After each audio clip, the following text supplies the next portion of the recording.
மதிப்பிற்குரியோருக்கு Ramraj cotton வேஷ்டிகள் ஷர்ட்டுகள். அன்பு நெஞ்சங்களுக்கு இனிய இனிய வணக்கங்கள். பீகாருடைய பிரம்மாண்டமான வெற்றிக்கு பிறகு தமிழ்நாட்டுக்கு வந்திருக்காரு பிரதமர் மோடி. அவருடைய கோவை விசிட், விவசாயிகளை டார்கெட் செய்கிறார். இதற்கு பின்னாடி சில பல சீக்ரெட் அஜெண்டாக்களோ 2-3 அஜெண்டாக்களோ இருக்குங்க. அதே நேரத்தில் இதில் முக்கியமாக பார்த்தோம்னா முன்னாள் முதலமைச்சர் எடப்பாடி அவரும் வரவேற்று இருக்காரு. இந்த பக்கம் பார்த்தோம்னா இந்நாள் முதலமைச்சர் மு.க. ஸ்டாலின் அவருடைய பதிலடிகள் என்ன, குறிப்பாக மெட்ரோ விவகாரத்தை கையில் எடுத்து களமாடவும் தொடங்கியிருக்காங்க. அது மட்டும் இல்லாமல் செந்தில் பாலாஜிக்கு கூடுதலாக சில அசைன்மெண்ட்டுகளையும் கொடுத்திருக்காரு. இப்படி 2 தரப்பிலும் 2026 தேர்தலுக்கு கோவையை மையமிட்டு சில ஸ்கெட்சுகளை போட தொடங்கியிருக்காங்க. என்னங்க அது? இன்றைய இளங்கோவன் எக்ஸ்பிளைன்ஸில் விரிவாக பார்க்கலாம். நான் உங்கள் சகோ சே த இளங்கோவன். நிகழ்ச்சிக்கு போகலாம். கோவை விசிட், மோடியின் டார்கெட்டும் எடப்பாடிக்கு கொடுத்த மெசேஜும். என்டிஏ கூட்டணியுடைய பிரம்மாண்டமான வெற்றிங்க பீகார்ல. இன்னும் சொல்ல போனா அங்க அமைச்சரவை பதவியேற்புக்கு முன்பாகவே தனி பிளைட்டை பிடிச்சி இங்க ஆந்திரா அங்கிருந்து நம்முடைய தமிழ்நாட்டுக்கும் வந்திருக்காரு பிரதமர் திரு நரேந்திர மோடிங்க. இன்றைக்கு நவம்பர் 19ஆம் தேதி கோவைக்கு வந்திருக்காரு. தென்னிந்திய இயற்கை வேளாண் கூட்டமைப்பு சார்பில் கோவையில் நடத்தப்படுகின்ற இயற்கை விவசாயிகள் மாநாடு 3 நாட்கள் நடக்குது இன்றிலிருந்து. அதை தொடங்கி வச்சிருக்காரு பிரதமர் திரு நரேந்திர மோடிங்க.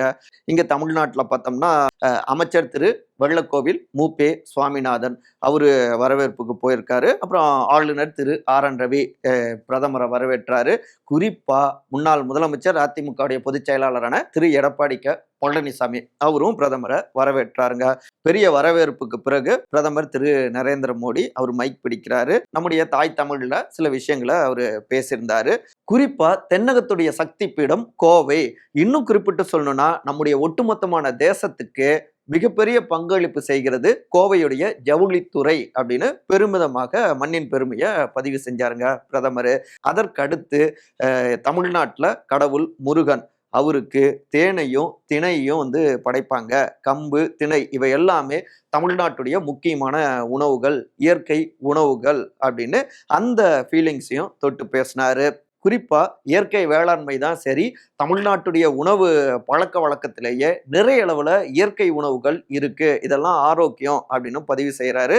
இந்த இயற்கை வேளாண்மை, இந்த பொருட்கள் எல்லாவற்றையும் உலக அளவுல நம்ம சந்தைப்படுத்தணும் அப்படின்னு பெருமிதமாக சில விஷயங்களை பதிவு செய்யறாரு. இதுல முக்கியமா பார்த்தோம்னா அந்த கூட்டத்தில் 2 குழந்தைங்க கையில் அந்த பதாதையை ஏந்தி இந்தியா மிகப்பெரிய அளவில் முதலிடத்துக்கு வரணும் அப்படிங்கிற அந்த பதாதைகளை ஏந்தி இப்படி ரொம்ப நேரமாக நின்றுட்டு இருந்தாங்க. அதை பிரதமர் மோடி அவர் பார்த்துட்டு அந்த குழந்தைங்க, பேட்டா அவங்க கையில இருந்து அதை வாங்கிட்டு வாங்க, உங்களுக்கு எங்களுடைய நன்றிகள், ரொம்ப நேரமாக அதை தூக்கி பிடிச்சிட்டு இருந்திருக்கீங்க, நீங்கள் எழுதியிருக்கிற விஷயத்த நம்ம சாதிச்சு காட்டுவோம் அப்படின்னும் பிரதமர் பேசியிருந்தாரு. ஆடியன்ஸோட ஒரு கனெக்ட் ஏற்பட்டது. இது இன்னொரு பக்கம் வைரல் ஆகிட்டு இருந்ததுங்க. முக்கியமா பார்த்தோம்னா வேளாண் மாநாட்டுக்கு நான் வந்தப்ப பச்சை துண்டை வீசி விவசாயிகள்லாம் வரவேற்பு கொடுத்தாங்க. விவசாயிகளுடைய வரவேற்பால பீகார் காற்று தமிழ்நாட்டுல வீசுதோ அப்படின்னு நான் நினைச்சுக்கிட்டேன் அப்படின்னு அந்த அரசியலுக்கு வந்துட்டாரு. பீகாரையும் தமிழ்நாட்டையும் கனெக்ட் பண்ணிட்டாரு. எதற்காக மையம் இடுகிறோம் அப்படிங்கிறதுக்கான காரணமாகவும் அது அமைஞ்சதுங்க. ஸோ வழக்கமான அந்த மாநில ஃபீலிங்ஸை டச் பண்ணி பிரதமர் மோடியுடைய உரை இருந்ததுங்க. சரி, பிரதமருடைய இந்த கோவை விசிட்டுக்கு பின்னாடி இருக்கக்கூடிய அரசியல் கணக்குகள் என்ன? குறிப்பா விவசாயிகளை அவரு டார்கெட் பண்றாரு. தமிழ்நாட்டில் விவசாய பெருங்குடி மக்கள் இருக்காங்க, அவங்களுடைய வாக்குகளை முழுமையாக அறுவடை செய்யணும். 2வது பிரதமரை வரவேற்று இருக்காரு அதிமுகவுடைய பொதுச் செயலாளரான திரு எடப்பாடிங்க. கூட தமிழ் மாநில காங்கிரஸ் கட்சியுடைய தலைவரான திரு ஜி.கே. வாசன் அவரும் இருந்தாரு. அந்த புகைப்படத்தை நீங்க பார்த்துருந்துருப்பீங்க. 2 பேரும் சிரிச்சபடி வரவேற்பு கொடுத்திருந்தாரு. இதுல முக்கியமா நேற்றைக்கு முன்னாள் அமைச்சரான திரு செங்கோட்டையன் அவரு பிரதமரை சந்திக்க போறீங்களா, வரவேற்புக்கு போறீங்களா அப்படின்னு கேட்டப்ப சஸ்பென்ஸ் அப்படின்லாம் சொல்லியிருந்தாரு. ஒருங்கிணைப்பு குரலை ஓங்கி ஒலித்து கொண்டிருந்த திரு செங்கோட்டையன் இந்த வரவேற்புல இல்லை. இந்த 2 மூலமாக எடப்பாடியை குஷிப்படுத்தியிருக்காரு மோடிங்கிறாங்க. இங்க தமிழ்நாட்டை பொறுத்த வரைக்கும் கூட்டணிக்கு எடப்பாடி தான் அவருக்கு ஏத்த மாதிரியே, ஏன்னா இந்த வலுவான கூட்டணி இருக்கணும். எப்படி பீகார்ல திரு நிதிஷ்குமார் அவருடைய ஆதரவின் மூலமாக பிரம்மாண்டமான வெற்றியை பெற்றாங்களோ, அதே போல தமிழ்நாட்டிலும் வலிமையான அதிமுகவுடன் அந்த இரட்டை இலை சின்னத்தின் மூலமாக பிரம்மாண்டமான வெற்றி பெறணும். அது இப்போதைக்கு கட்சி எடப்பாடி கையில இருக்கு. ஸோ அவருக்கு ஏத்த மாதிரி நாங்க இருக்கோம். எங்களுக்கு பிரம்மாண்டமான வெற்றி வேணும் அப்படிங்கிற ஒரு மெசேஜை உணர்த்துற மாதிரி இந்த விசிட் இருந்தது அப்படியும் புரிஞ்சுக்கலாம் அப்படிங்கிறாங்க கூர்ந்து கவனித்துக் கொண்டிருக்கிற பத்திரிகையாளர்களும் அரசியல் விமர்சகர்களும். இதற்கடுத்து நேற்றே நம்ம காணொலியில சொன்ன மாதிரி அந்த முக்கியமான பீகார் ஃபார்முலா, அதாவது மகிழா ரோஜ்கர் யோஜனா ஸ்கீம், அதன் மூலமாக அங்க இருக்கக்கூடிய பெண்களுக்கு கிட்டத்தட்ட 1 கோடி பேர்களுக்கு மேலாக 10,000 ரூபாய் அந்த நிதியை வங்கி கணக்குல போட்டாங்க இல்லையா. பீகாருடைய பிரம்மாண்டமான வெற்றிக்கு இந்த நிதி கொடுத்தது தான் முக்கியமான காரணமாகவும் பார்க்கப்பட்டது.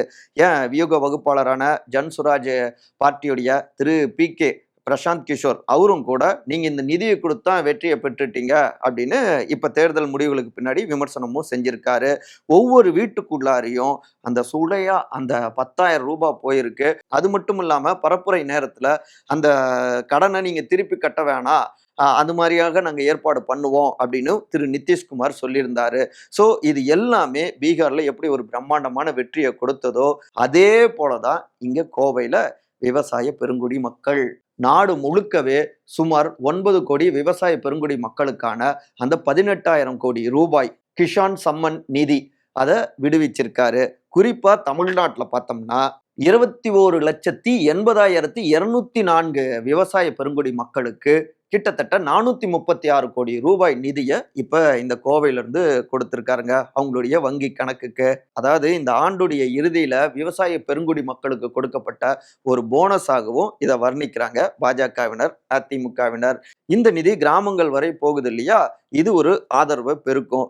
அடுத்தடுத்து தேர்தல் நெருங்குகின்ற நேரத்துல இதே போல பல்வேறு திட்டங்கள், பல்வேறு நிதியை விடுவிக்கிறப்ப இவை எல்லாமே NDA கூட்டணிக்கான வெற்றியா மாறும். குறிப்பா எடப்பாடி அவரை பொறுத்த வரைக்கும் பாஜகவோட கூட்டணி வச்சதன் மூலமாக தமிழ்நாட்டு மக்களுக்கு இவ்வளவு நிதியை நாங்க கொண்டு வந்திருக்கோம், புரிஞ்சுக்கோங்க, திமுக எதிர்த்துக்கிட்டே இருந்ததால இதெல்லாம் வரல அப்படிங்கிற மாதிரியான ஒரு அரசியலை முன்வைக்கலாம். ஸோ அவரும் ஏக குஷி தாங்க. இது முக்கியமான சீக்ரெட் அஜெண்டா. அப்புறம் 3வது முறையாகவும் பவர்ல இருக்கக்கூடிய ஒரு பார்ட்டி பிஜேபி 3 முறை தொடர்ந்து பிரதமராக இருக்காரு. அவர் இங்க தமிழ்நாட்டுக்கு வராரு, அடுத்தடுத்து தமிழ்நாட்டுக்கு வரப்போறாரு, நிறைய நலத்திட்டங்களை இங்க கொண்டு வருவாரு அப்படிங்கிற இந்த ஒரு இமேஜ் இருக்கு இல்லையா, தோற்றம், இது இந்த கூட்டணியில சேரலாமா வேணாமா அப்படின்னு இன்னமும் அப்படியே ஒரு ஊசலாட்டத்துல இருக்காங்க இல்லையா.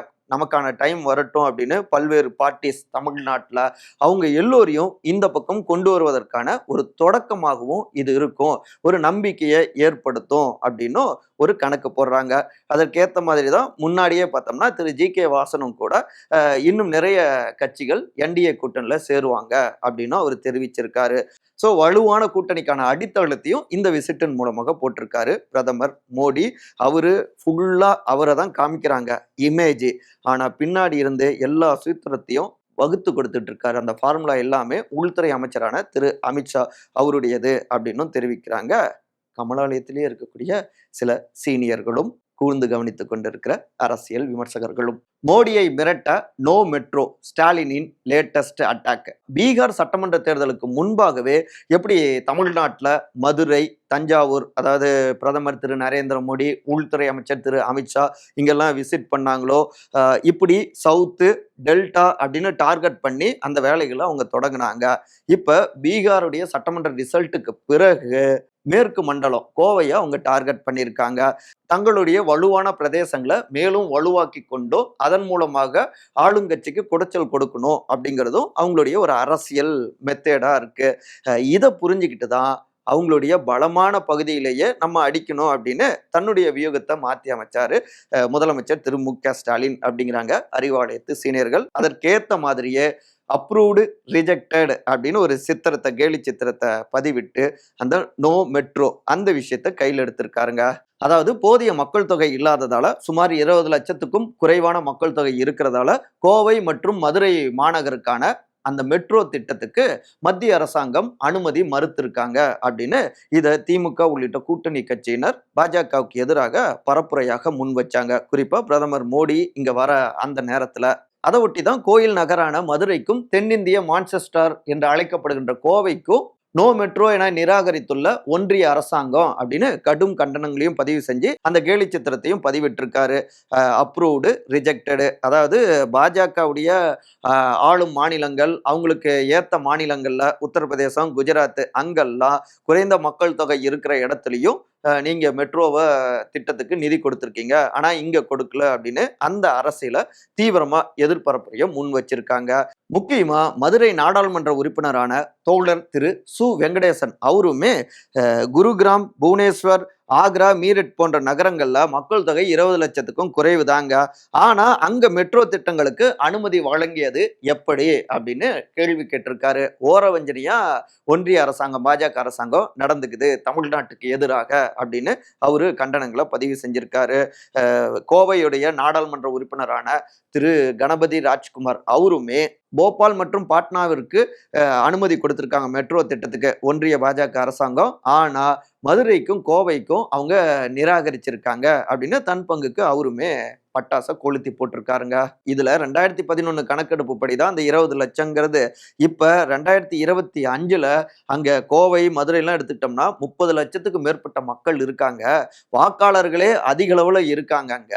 அப்படி இருக்கிறப்ப அதை ஒரு காரணமா சொல்லி நிராகரிக்க கூடாது அப்படின்னு இதை வைத்து பாஜகவுக்கு எதிரான அரசியல தீவிரமா முன்னெடுக்கிறாங்க திமுக மற்றும் இந்தியா கூட்டணி கட்சியினர்.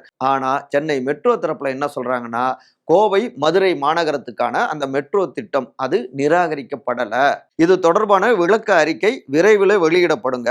2011 மக்கள் தொகை கணக்கெடுப்பை காட்டிலும் தற்போது இந்த நகரங்கள்ல எவ்வளவு பேர் இருக்காங்க என்பது குறித்து மத்திய அரசாங்கத்துக்கு விளக்கம் கொடுக்கப்படும் அப்படின்னும் செய்திகள் வெளியாகி இருக்கு. இருந்தாலும் கோவைய, மதுரையை மையமிட்டு பாஜக சவுத்து வெஸ்ட்ல ஸ்கெட்ச் போட, நீங்க வலுவா நினைக்கிற இடத்திலேயே எங்க மக்களுக்கு நீங்க எதையுமே சரியா கொண்டு வரல, புறக்கணிக்கிறீங்க அப்படின்னு அதே பால கையில பிடிச்சி திருப்பி அவங்களுக்கு எதிராகவே வீசியிருக்காங்க இந்தியா கூட்டணி கட்சியினர், குறிப்பா திரு மு.க. ஸ்டாலின்ங்க. இது மட்டும் இல்லாம ஏற்கனவே தமிழ்நாட்டுக்கான கல்வி நிதியை ஒதுக்காம இருக்காங்க. இன்னொரு பக்கம் தமிழ்நாட்டில இருந்து அதிக வரிகளை பெற்றுக்கொண்டு அவங்களுடைய ஆதரவான உத்தரப்பிரதேசம், குஜராத் போன்ற மாநிலங்களுக்கு அதிகமான வரி பகிர்வை கொடுக்குறாங்க, அந்த நிதி பகிர்வை. அதே நேரத்துல அதிக வரி கொடுக்கின்ற தமிழ்நாட்டுக்கு குறைந்த அளவுல நிதி கொடுக்குறீங்க, பல நேரங்கள்ல அந்த நிதியை நிராகரிக்கிறீங்க அப்படின்னும் அந்த வழக்கமான அரசியல இந்த மெட்ரோ விவகாரத்தையும் வைத்து மேலும் பாஜகவை டார்கெட் செய்து வேகப்படுத்துறாங்க. அதே நேரத்துல உள்கட்டமைப்பு ரீதியாக கோவை மேற்கு மண்டலத்துல வலுப்படுத்தக்கூடிய அந்த வியூகங்களையும் வகுக்காமலும் இல்லை அப்படிங்கிறாங்க அறிவாலயத்து சீனியர்கள். டார்கெட் 117420 செந்தில் பாலாஜிக்கு புது அசைன்மெண்ட்.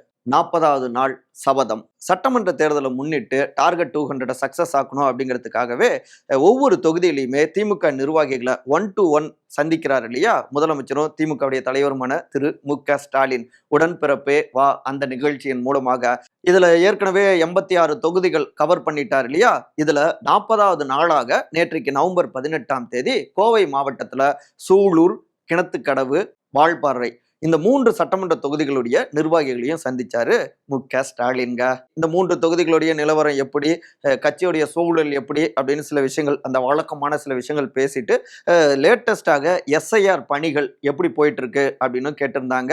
ஏன்னா எஸ்ஐஆர்னால நிறைய பாதிப்புகள் இருக்குன்னு, நம்முடைய வாக்காளர்கள் யாரும் மிஸ் ஆகாம கண்ணும் கருத்துமா செயல்படணும் பூத் கமிட்டிஸ் அப்படின்னும் சில ஆலோசனைகள் கொடுத்திருந்தாரு. அதே நேரத்துல ஆப்பனன்ட் டீம் ஏடிஎம்கே ஆகட்டும், பிஜேபி ஆகட்டும், அவங்களுடைய செயல்பாடுகள் எப்படி இருக்கு அப்படின்னு கேட்டிருக்காங்க. நம்ம அளவுக்கு அவங்க ஃபாஸ்ட் கிடையாது, ஸோ நம்ம நிச்சயமா இந்த முறை மாற்றத்தை கொடுக்க முடியும் அப்படின்னு இவங்க தெரிவிச்சிருக்காங்க.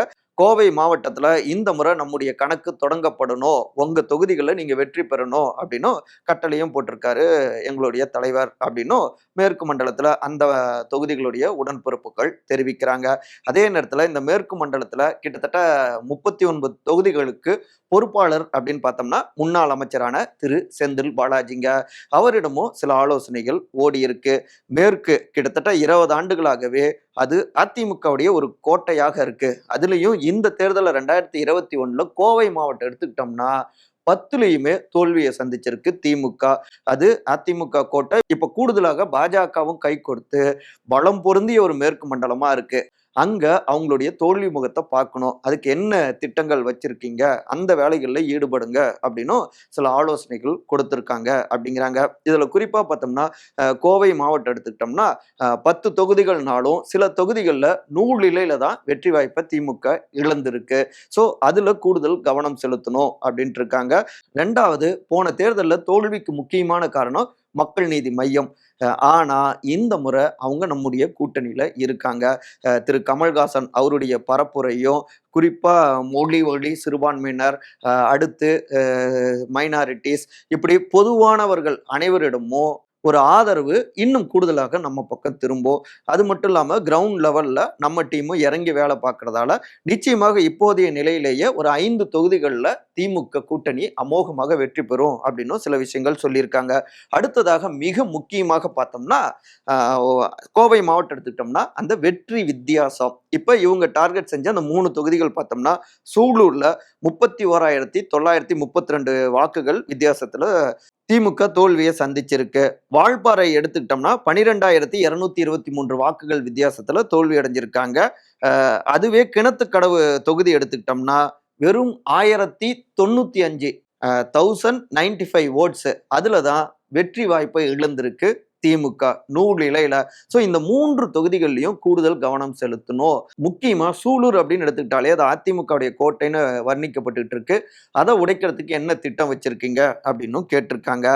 அது மட்டும் இல்லாம ஏனைய 7 தொகுதிகள் அப்படின்னு எடுத்துக்கிட்டோம்னா கவுண்டம்பாளையத்துல 9,776, கோவை வடக்கு எடுத்துக்கிட்டோம்னா 4,001, கோவை தெற்கு எடுத்துக்கிட்டோம்னா 1,728. பாஜக திருமதி வானதி சீனிவாசன் திரு கமல்ஹாசனை தோற்கடிச்சிருந்தாங்க. தொண்டாமுத்தூர்ல முன்னாள் அமைச்சர் திரு SP வேலுமணி 41,630 வாக்குகள் வித்தியாசம். இங்க திமுக திரு கார்த்திகேய சிவசேனாபதி அப்போ போட்டிட்டாரு. அப்புறம் சிங்காநல்லூர் எடுத்துக்கிட்டோம்னா 10,854, பொள்ளாச்சி எடுத்துக்கிட்டோம்னா 1,725, மேட்டுப்பாளையத்துல 2,456. ஒட்டுமொத்தமா பார்த்தோம்னா 1,17,420 வாக்குகள் தான் வித்தியாசம். ரொம்பவே குறைந்த வாக்குகள் தான் வித்தியாசம்.